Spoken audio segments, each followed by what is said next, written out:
A new member in the child class can have the same name as a member in the base class to redefine it. This works for all kinds of inherited members, but to demonstrate, we'll create a new getArea method. We must then specify whether the method is intended to hide or override the inherited function. By default, the new method will hide it, but the compiler gives us a warning.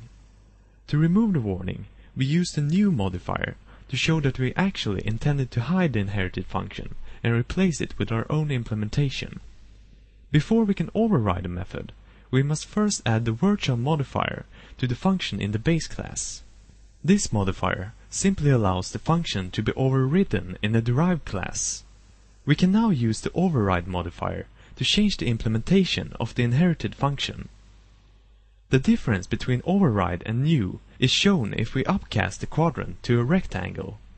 If the method is redefined with a new modifier, then we now have access to the previously hidden function defined in rectangle. On the other hand, if the method is redefined using the override modifier, then the upcast will still call the version defined in quadrant. Basically, the new modifier redefines the method down the hierarchy, while override redefines the method both up and down in the hierarchy.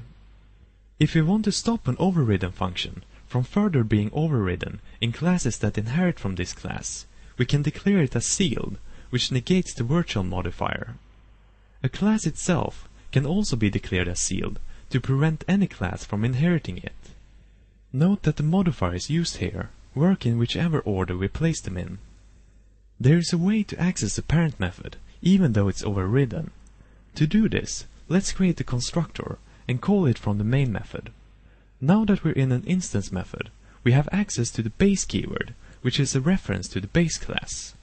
Whether the method is hidden or overridden, we can still reach it using this keyword. An interesting thing to note here is that we did not call rectangle's constructor, and still its fields were constructed and set to their default values. This is because whenever we call a constructor, it will implicitly also call the base class's constructor. We can use this notation to pass along parameters from one constructor to another constructor in the base class.